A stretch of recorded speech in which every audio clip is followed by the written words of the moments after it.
Hey, welcome to today's episode. Today we're talking about a very, very important subject, and that's shadow work.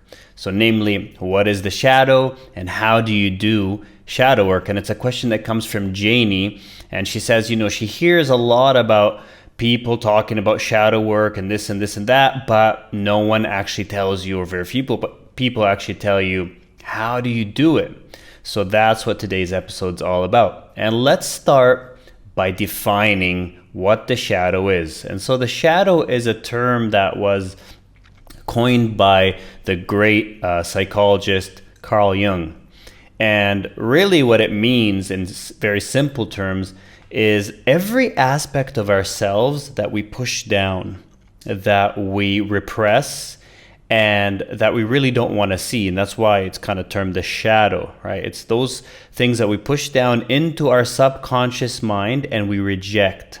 So it could be, for instance, aspects of our personality that we really don't like, we hate it, and so we push it down. It could be things that have happened to us in the past. So it could be something that actually we went through, but we repress. Now we might remember it like as a memory, or we might not. But even if we remember, we might repress a lot of the emotional aspects of it, the emotional baggage that came with it. It could be literal trauma that we repress and put in the unconscious mind because we don't want to experience that pain. So it could be various things of that nature. Again, aspects of the persona that we dislike, or things that happen to us, things of that nature.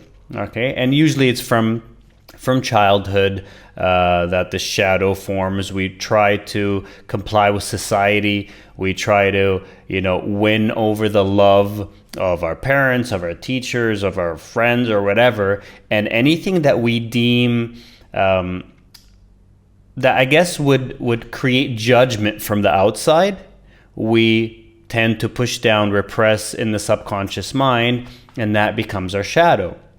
Now, what's significant about the shadow? Well, it's extremely significant because in reality, the shadow is actually what is determining your life, whether you know it or not. Why? Because the shadow makes up this huge part of the subconscious mind, and it has its own energy field, and it has its own energy patterns, its thought patterns and emotional patterns that are associated with those thought patterns. All right. And so what occurs is that, something can trigger you from the outside environment. And what's really happening is it's triggering shadow material. And so, for instance, something minor occurs and you find yourself really feeling a lot of anger, or a strong amount of frustration that's not really in the right proportion to the situation, for instance. That can tell you that right there, your shadow has been triggered. But another aspect of the shadow is that it actually creates the very desires that lead your entire life. So you might think that, you have this free will and that you're making decisions about life and you have certain desires and you're just leading your life consciously.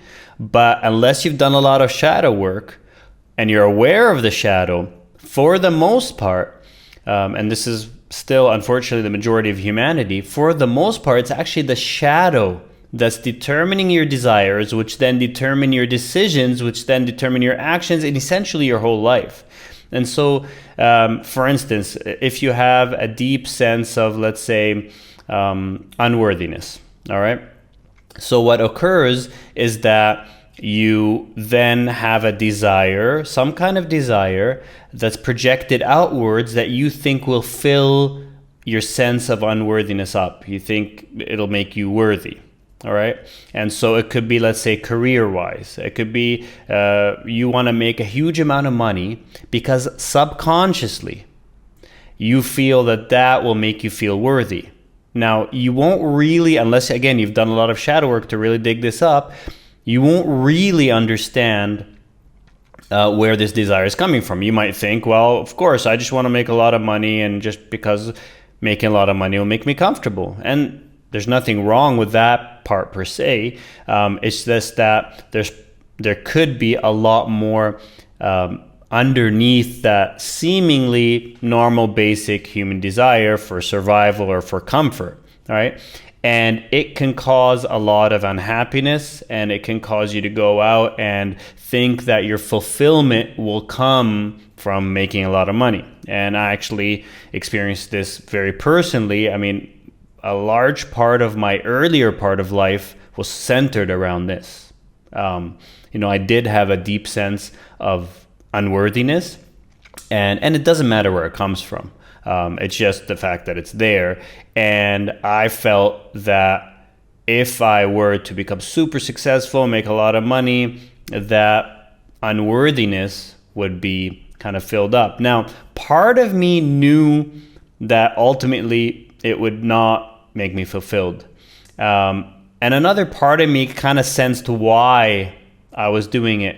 But until I had really explored the shadow deeply, I didn't realize the extent to which I was tying my sense of worthiness with outward success. And that's what happens. And that's just one example of it. But it could be various other ways that it plays out depending on your personality, your persona, your life situation, where you grew up, the culture, all that kind of stuff ties into it, how it gets projected outwards. But that's the key, is that it gets projected outwards. And you start having desires that will compensate for this sense of lack that is by definition what the shadow creates. So that's really what it's all about.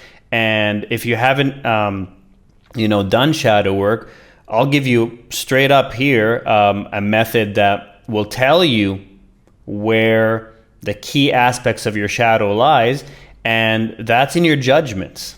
So whatever you judge and you find yourself really being strongly affected by, you can be sure that there is some shadow material there that you need to work on. So that's just one method. So for instance, if you get very judgmental over, let's say, people who are selfish, like how could they be so selfish, or whatever like that. Now you might think of yourself as a very unselfish person, but a very unselfish person would not get angered and feel a deep level of frustration and judgment towards someone who's selfish unless there's a certain part of their psyche that does feel selfish and judges itself so much about that selfishness and hates that selfishness that it projects it outwards onto others and gets very angered by the outward selfishness that it sees. All right, so that's really how the shadow works. So that's one way to tell where your real shadow material is what are you judging most strongly? And that'll give you a clue. And it might be surprising and you might not want to see it, because you might think of yourself as, for instance, just as in this example, extremely generous, unselfish person with their time, with their money, with whatever. And for you to admit that there could be a very selfish part of you that you've hated and repressed, it doesn't feel good, right? And so shadow work is not about feeling good. Shadow work takes a lot of courage and takes a lot of self-honesty to really look at ourselves in the mirror and really just see the truth, see what's there.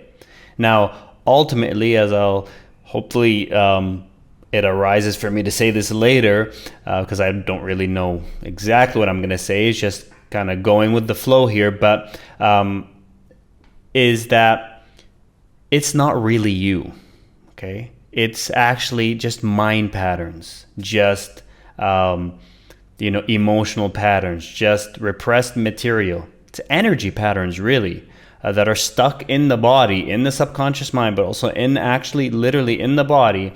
And it's not really you. And I've always talked about who you really are, that you are this pure awareness, right? That you are spirit, that you are whole, that you are complete. So when you come from this perspective of completion, of what you truly are, and identify more with that, it really helps. And this is especially important when you're doing shadow work.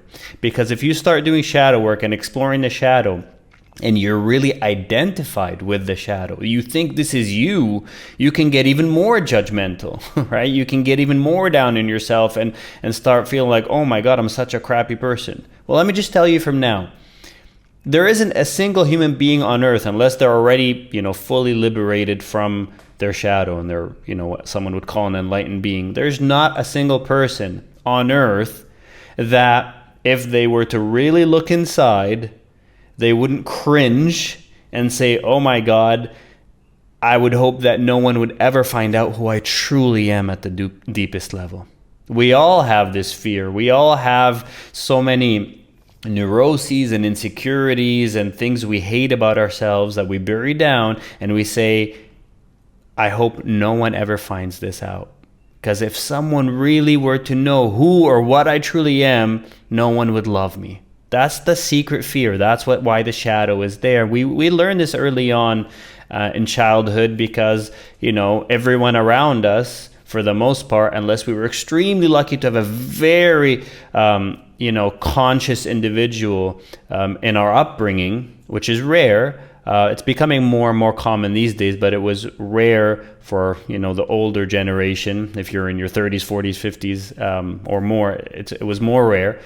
And so unless you had that super conscious individual, essentially there was a lot of conditional love that was occurring in your life. And that wasn't the fault of people raising you or looking out for you. It's just that's how they were raised too, and they didn't know any better, right? And so when there's a lot of that conditional love being given, subconsciously for the most part, some of us, it might have been very obvious. You might have been in an abusive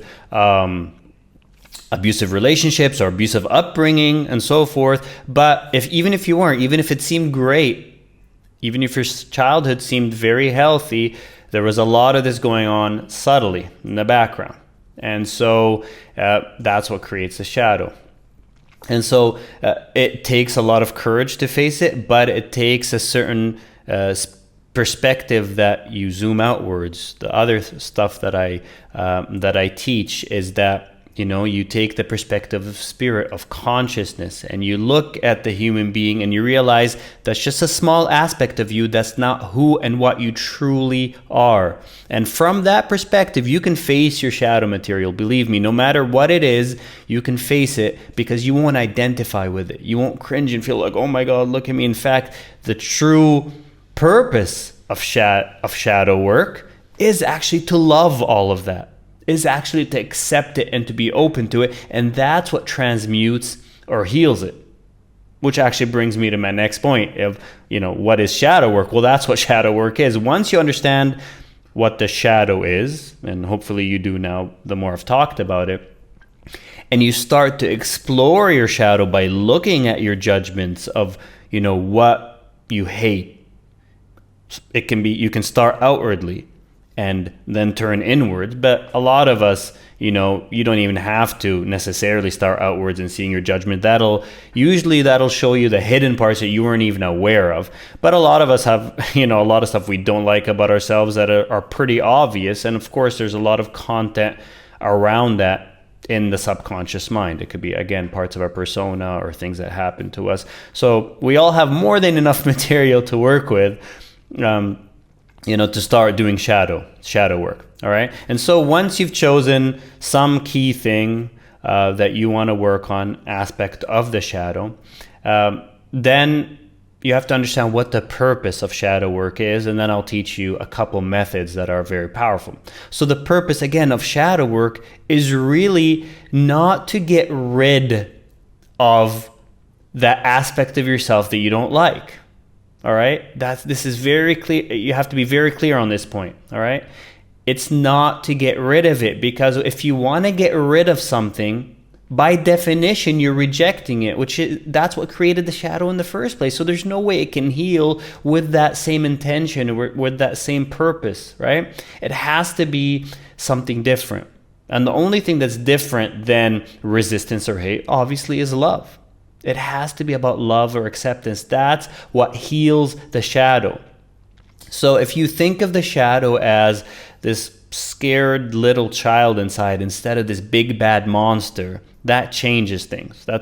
This is a good attitudinal shift before you actually start doing the shadow work, right? Because all these things we hate about ourselves, that we don't like about ourselves, that we judge, we see them as these big bad monsters, right? Because we judge them so much, we feel they make us unworthy or less of a person than we'd like to be. And when you instead look at your shadow as this almost tiny child that is in pain, right? That has had to be closed off, that feels unloved and therefore rejects parts of him or herself. When you look at it like that, it's much easier to come from a place of love, because it's no longer this big bad thing. It's like, oh my God, you're suffering. This little being within me is suffering. And how can I offer anything other than love or compassion or kindness? So that's the attitude you got to come in to do shadow work with. It can't be about getting rid of it. You don't want to get rid of aspects of your humanity, right? Becoming a more conscious person is not about transcending something by getting rid of it. It's fully accepting, fully loving it, and it might stay there, but it no longer has control over you, right? And it might also completely release, but it doesn't have to. It could stay there. You know, I'm reminded by the great spiritual teacher Ram Dass, and he said something absolutely amazing. In fact, I was just recently watching a video that a friend sent over, and he said, I've had a guru. I've meditated for 25 years straight. I've done psychedelics. I've, been on the most intense spiritual journey ever. I've taught others how to do it and so forth. And he's, if you haven't heard of him, he's one of the great spiritual teachers. This is someone who, at the stage of him saying this, was already regarded by many as a saint. And he said, during that entire time, I wasn't able to get rid of a single neurosis, which is actually fascinating. And that's what's beautiful about him. He's so authentic. He's so real. He doesn't try to pretend to be holy or anything like that. And so he said, I haven't gotten rid of a single neurosis. The only thing that's changed, but of course this is a massive change. He says it's the only thing that's changed, but it's a massive change, is that whereas previously I used to look at these neuroses, at these aspects of myself that I hated, which again is the shadow, as some horrible monster. And now I just see them as these little cute little beings, and I invite them in for tea and I say, oh, it's you again, come on in. So basically they have no more effect on him. They have no more control on him. And all of a sudden he's able to just be with his humanity. Just really welcome it, be with it, and not reject it. And of course, then it doesn't matter if it's still there or not, because when it's no longer being resisted, when it's being fully welcomed, being fully loved, what ends up happening is it can't take over your mind, it can't take over your desires or your thoughts, therefore it can't take over your life, determine the direction of your life, and it can barely take over a few thoughts and allow you to act in a way that, acts it out, that is unkind or cruel or selfish or whatever it may be. Because you see the thought, you say, oh, it's you again. You welcome it in, and then it's just released. So it's as if it's not there at all. And so that's the key. So I hope I've made that very clear. Now, having said all that, let's get into a couple methods that I've personally found to be very, very helpful. One of them I learned, and another one I intuitively stumbled upon, and it's had a very profound impact on me. So let me start with the one I learned. And I learned this one from a good friend of mine. It was a few years ago, probably 6 or 7 years ago now. I was in this dark period of my life where I had actually achieved pretty much all I wanted on the external front, on the success side. And yet I felt like crap. I hadn't felt worse. Why? Because of course, those things were never going to fulfill me. And then this friend of mine, I was talking to him, and he gave me this suggestion to try this little technique out. And I did, and within like 3 days, I think, everything had just shifted, and I was on a new path again. And so what's this technique? Well, it's really just a simple technique about loving your inner child. And he suggested to me that first time, because I was in like this dark place, he was like, just do it for 3 minutes, right? So that way, at least I didn't think, oh my God, I have to go sit there and do this bunch of work and sit there for an hour. There was none of that. There was just like, listen, just do it for 3 minutes. And so I decided to do it for 3 minutes. And just in those first 3 minutes, something shifted. And then in a couple of days, something had completely shifted. And so the simple technique is to just visualize your younger self and go up to them and give them a big hug and tell them words of kindness. Now, I eventually modified the technique to give it more realism, so I'll give you that too. Or I'll give you that technique, and it includes the simpler one. And so essentially what you want to do, get in a kind of a meditative state, close your eyes, and imagine, well, first what you do is you try to expand your awareness. All right. Try to become still in the mind and just feel the awareness that you are, and that I've talked about in other episodes. You feel the awareness that you are, and you start feeling into that joy and into that kind of loving space. So really focus here on the aspect of love, loving spaciousness. All right. And start becoming that. Start identifying with yourself as that loving space, as that loving awareness. Okay?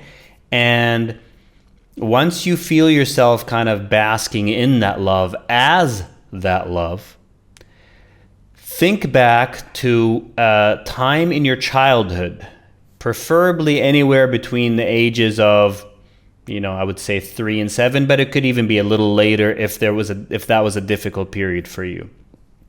And so for me, for instance, when I do this, I often go back to a period of around 9 or 10 years old. That's when I moved from Lebanon to Canada, and it was a very big cultural shock. It was a difficult period for me. And so, and there was one specific kid in school who was kind of a bully to everyone, and that was difficult. There was racism, there was things of that nature, and so those aspects I had repressed so deeply, because I was also too proud to show it back then. So I had repressed them so deeply that they stayed with me, and some aspects are still there. And so you go back to a period like that you feel might have been difficult for you, and you put yourself in the place of that young child that you were. You become them in a way, but you don't become them fully. You keep an aspect of yourself as that awareness. So you become that child, but then you put yourself in a specific place where you might have been then, in a specific room. Remember it, feel it as if you're there, but then see your current self. You can do it a couple ways. Either you see your current self glowing in that energy of love coming into the room, or if you don't want to use your current human form, you can just see yourself as this loving awareness that's coming into this room. It could be a light, a shining bright light, or something of that nature. So you see that, and then you start feeling the love coming from who you truly are to this younger version of yourself. And you start basking in that love from the older version of yourself, or the more loving version, or the true version, i.e. the pure awareness that's not even human, whatever you prefer, whatever feels right for you. And you start feeling the love of that from the younger version of yourself, right? And you can switch back and forth. You can be the young version of yourself and feel the love from the true you. And then you can switch to the true you and then see the younger version of you and give that younger version love, envelop them in love. And you can even, if it arises to say some words, you can say some very loving and kind words. You can say, you're safe, you're okay, you're perfect as you are, don't feel bad about anything, things of that nature, whatever arises in the moment, right? And just do this for a few minutes. Love that younger aspect of yourself. Now, here we're not specifying necessarily some specific shadow aspect, but wherever your mind went to and wherever you imagined yourself to be and all that contains that shadow material embedded in it. And when you're offering love to that inner child, you are healing that shadow by default. So that's one method that you want to try. All right. Now, another method that, again, I stumbled onto intuitively was one time, it was many, many years ago. I think the first time this happened was probably, I want to say, about 9 or 10 years ago. And I was lying there in bed and my eyes closed, and I was thinking about just a lot of things that I felt guilty about or ashamed of about myself and about what I've done recently or whatever. I felt guilty. And all of a sudden something within me just started saying, it's okay. But I really meant it from the heart. And with every it's okay, I kind of just relaxed and knew that it really, really was okay, because it couldn't have been otherwise. I couldn't have acted any differently than I did. And I couldn't have been any different than I was, because everything that had led up to that moment in my life, everything that had occurred contributed to what I did and how I was. So the entire past would have had to change for me to be different in that moment. All right? And that's how you have to start realizing that it's really just a movement of energy from everything that has ever occurred to you in your life and all these subconscious things that makes you act the way you do. And so in a way, you are truly innocent. Right? Now, that doesn't mean you don't take any responsibility. That's not what innocence means. It just means that it couldn't have been any different than it was. And so every time I was saying it's okay, I was realizing that it really was okay. I couldn't have done it any differently. And it's okay that in universal terms, I was never judged for a single moment, and I'm still not judged, that I'm perfectly accepted exactly the way I am right now. And with every it's okay, something would just release, and I would just feel lighter and lighter, and tears would come down. I'd feel happier and happier, like it really is okay. And it was what was happening in this situation is I was just enveloping myself with love and understanding, really. And it was just happening spontaneously. And with every moment that I did it, a new thought would arise, all right? A new thought that would essentially be something that I felt guilty or shamed about. And so I would be, it's okay about that. Then a new one would arise. It's like they were putting their hands up and not being able to wait to come up to be forgiven, to be loved, right? So the material started just flowing by itself. I didn't have to control it. It just took on a life of its own. And at the end of this, I was just left in this deepest peace. Like everything was so okay. And I was so perfect just the way I was. And I was just so serene and happy. And then this happened a few times later in life. And another time it took on a slightly different just words. Instead of it's okay, I was in a 10-day Vipassana retreat where you meditate 10 hours a day and you're sitting in silence the entire time. And it's rigorous meditation. And most of the times you get up and you're like exhausted from the meditation instead of feeling peaceful. But in one particular meditation, just a lot of heavy stuff was coming up in my body. And instead of feeling like, oh, I wish I wasn't feeling like this, oh, I wish I was feeling peaceful, I started saying this strange phrase. And the phrase that was coming out of me was, you're welcome in this house. So I was basically telling the emotions and the sensations, you are welcome in this house being this body, and even greater than this body, this awareness that I am.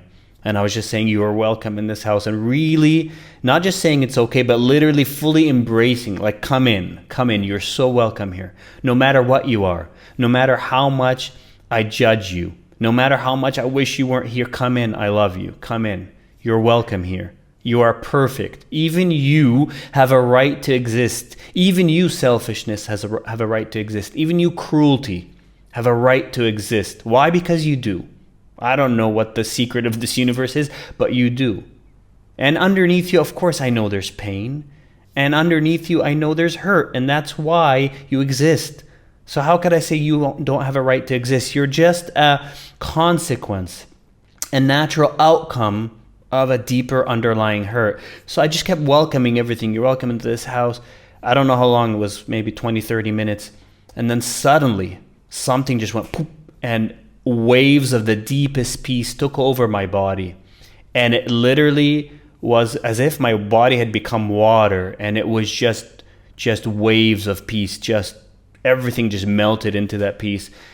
And then the meditation was over. I got up and I was walking around in this state of deepest peace for about an hour afterwards. And all I had done was just welcome everything. And same as that previous time, all I had done was just say it's okay from the deepest part of myself.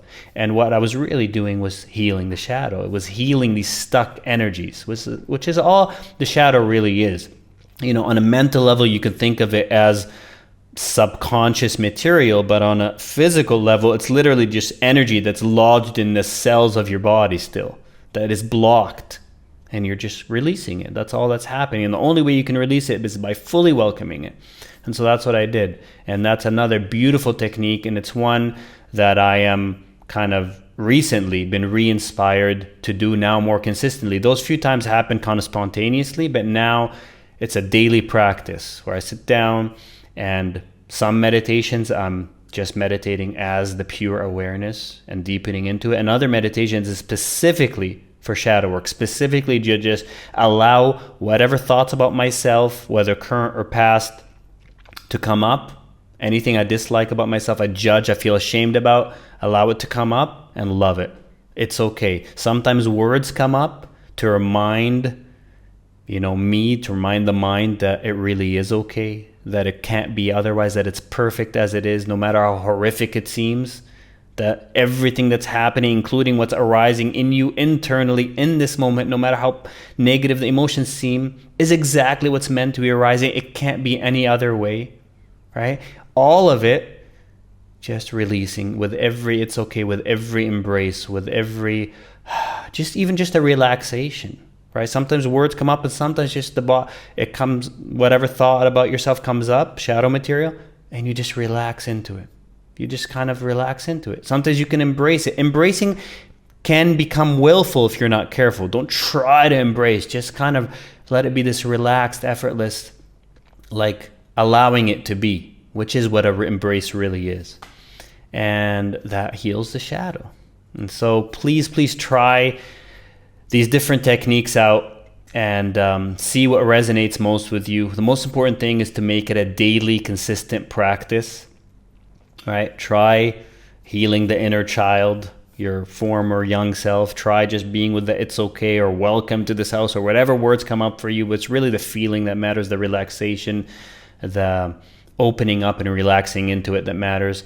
And see how things start to shift. It can really shift not only your entire day, but it can start shifting your entire life, because it's really just self-forgiveness. It's self-love.